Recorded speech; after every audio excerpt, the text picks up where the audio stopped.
Hi, welcome to this mini video series focusing on the EDEXCEL Year 13 English Literature A-Level, Paper 3 for 19th Century Poetry. This is the Christina Rossetti cluster. Just before we get started, to make sure that this is the right place for you, I have listed the poems that are required on the specification from the anthology. So just have a little look through to make sure this is the right specification for you. Also double check with your teachers. But this is what I will be going through in this series of videos. So just to recap that for this part of the examination, it is paper 3. The assessment objectives required for this is AO1, AO2 and context AO3. Just to be aware though, AO4 is not assessed, it's not explicitly assessed certainly, but you do still have to create a comparative response in the exam. So part of this video series, as we get a little bit further into the poems, I will be making some suggestions as to which poems you might compare to one another and the reasons why. And I will do a revision PowerPoint at the end of that as well. So today's poem that we're going to focus on is A Christmas Carol. I'm going to do a reading of the poem first and then get into some analysis. So A Christmas Carol. In the bleak midwinter, frosty wind made moan, earth stood hard as iron, water like a stone. Snow had fallen, snow on snow, snow on snow, in the bleak midwinter long ago. Our God, heaven cannot hold him, nor earth sustain. Heaven and earth shall flee away when he comes to reign. In the bleak midwinter, a stable place sufficed, the Lord God Almighty, Jesus Christ. Angels and archangels may have gathered there, cherubim and seraphim thronged within the air. But only his mother in her maiden bliss worshipped her beloved with a kiss. What can I give him, poor as I am? If I were a shepherd, I would bring a lamb. If I were a wise man, I would do my part. Yet what can I give him? Give my heart. So just a little bit of contextual background there. So for assessment objective 3, this was actually published originally in an American magazine in 1872, and it was published by the husband of a pre-Raphaelite painter. Now we obviously know, or should know by this point, that Rossetti herself was part of the pre-Raphaelite movement because of her brother was one of the prominent figures within that movement. So there was a lot of links with the publications of her poems in relation to the art. So you would see the same themes coming out. In certain types of poems, she did challenge the representation of women in quite a nuanced way, but we'll get to that when we get to those poems. Following on from this, it became such a popular poem that Gustav Holst set the poem to music in 1906. So even though the piece was actually written and intended to be a poem, it does invite others to view it as a song, and this is because of the fact it's praising God and is extremely hymn-like because it has a melodic rhyme scheme and it is obviously set at Christmas. So the main themes that are coming out of this poem, just on first read, is greatness of God, the power of the female body and a mother's love, which again is quite a signature theme for Rossetti, and the miracle of a baby. So let's get into some analysis. In the bleak midwinter, frosty wind made moan, earth stood hard as iron, water like a stone. Snow had fallen, snow on snow, snow on snow, in the bleak midwinter long ago. So as the poem opens, we get this midwinter, and that is the day of the winter solstice. The sun is at its lowest point in the northern hemisphere, and that combined with the word bleak depicts how somber and gloomy the setting is. This is not typically something that we are used to thinking of when we think of the nativity scene, but this is something that Rossetti really wants to drive home. Water like a stone, snow on snow, hard as iron. We've got assonance here of the letter O, and this creates a literal moaning sound. You know, when we look at the frosty wind made moan, we've got this elongated O sound, which reflects the harsh winds, but can also be foreshadowing of the delivery of the baby, because it can be seen to reflect the baby's cries as well. We've got repetition of the snow, and this again highlights the severity of the weather, and the difficult terrain overshadows humanity. At this point, we don't really see any humanity whatsoever. It's quite a barren land, and it would be very difficult for humans to survive in this environment. And Rossetti actually uses a combination of natural elements just to show how powerful nature is and how much more powerful it is than we are as human beings. And she does use the elements to show the harsh environment and the weather. So just to recap, the assonance within this stanza phonetically reflects the overpowering nature of the weather and terrain. And this is combined with the repetition of snow and highlights how relentless the weather is. In this stanza, Rossetti implements the natural elements such as iron and stone, which stone is actually a combination of all the elements, and water to highlight just how weak human existence is in the face of Mother Nature. This opening stanza certainly highlights how this would be no place for a baby whatsoever. There is no form of life, there is no sign of life. Not only that, it is in the deadest of winter time. It would be a very difficult terrain to navigate. So it's important to clarify here that in this opening stanza, we're actually unsure as to who the speaker is within the poem. It's really important to always distinguish the difference between the poet and who the speaker is. So yes, Rossetti is the poet, but we are unsure as to whether she is the speaker, and we don't know who is the speaker at this point.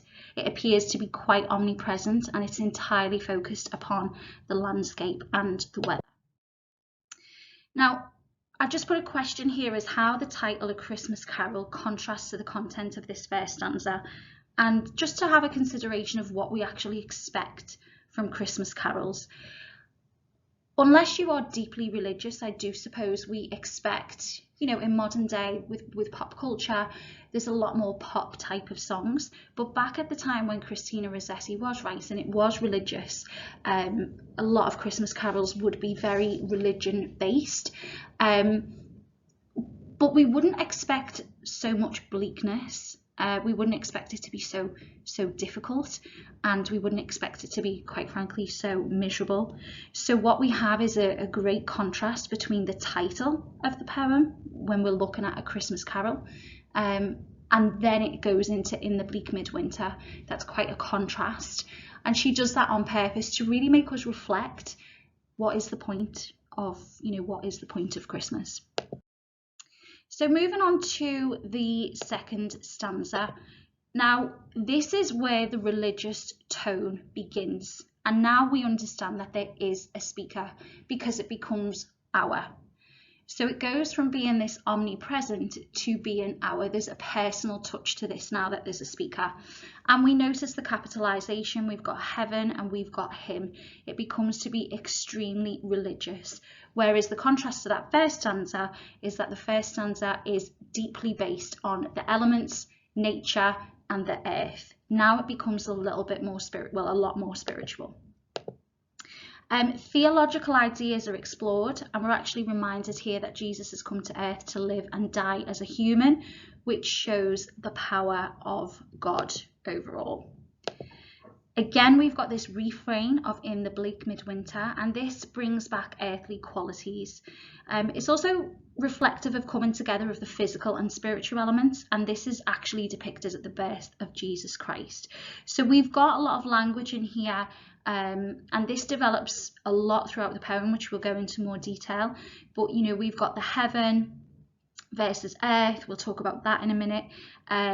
Again, we've got heaven and earth on the same line, whereas it's split up here. So there's a mixture, and then we've got a stable, the bleak midwinter. There is the theological element, it becomes more spiritual, but we do have the mixing of the two worlds as well. Now, this stanza really does show the greatness of God. To consider that someone so holy, or a being so holy, would be happy to have his son reside in such a simple environment as a stable. Now, the enjambment between heaven and earth here. Heaven and earth is split up across these two lines, yet then we see it side by side. This is very, very symbolic of the fact that heaven and earth are usually separate, and we do see that reflected in the stanzas. The first stanza is talking about the earth, then we go to heaven. So we see this enjambment reflecting the normal split between the two. However, we get the words heaven and earth standing side by side on line 3. And this shows the culmination, the mixing of these two worlds. And again, this reflects of the greatness of God, because what we're starting to see is that God is humble, and there is a mixture of these two worlds that we would never really assume would mix together at all. So moving on to these stanzas. Again, we have the same type of mixture of the divine and humanity. If we look at this, we've got, you can select language, which is specific religious language, cherubim, angels, archangels, seraphim. These are all very, very religious. They share religious semantics. However, what we do have is we've got it mixed with human elements too. A breast full of milk stands out the most. Her maiden bliss, his mother. This is really, really important, and this reflects the theme of women within Rossetti's poems and the strength of women. So despite the celebration of the birth of Jesus and the gifts given by the wise men, here what we see is that it's the simple nature of the mother that sustains the baby in his human and physical form. So this implies that women, and particularly mothers, have a power much greater than material riches. If we think of the nativity scene, if we think of all of the gifts that were brought to the birth of Jesus, but then we consider the landscape that was shown to us in the first stanza, what we actually understand is that it's only the sustenance of the mother that can keep the baby alive. This can be something that Rossetti, in terms of context, wanted to spread more so about the power of motherhood. Now, these stanzas certainly represent humility based on the reasons that I've just given. Okay. So here we have obviously a picture of the nativity, and the deeper message is the direct reference to the nativity scene, but Rossetti chooses to draw attention to this power dynamics. The mother of the baby is the person here within this who holds the most power, and she's the only one able to sustain the life of the baby. She is therefore more powerful than all of the men combined. So while this is a very, very religious poem, we're certainly seeing those elements of Rossetti's contextual, desires to represent women in a strong and powerful way, as long as it was under the guise of religion. So rhyme. This is really important because form and rhyme and all of these things always had meaning with Rossetti, and they always came first. So this poem is made up of 4 octave stanzas with a very melodic rhyme scheme. Obviously octaves is an 8-line stanza. This is significant, especially considering context, considering the beliefs of Christina Rossetti. The number 8 in the Bible represents a new beginning. It means new order, new creation, and man's true born-again event when he's resurrected from the dead into eternal life.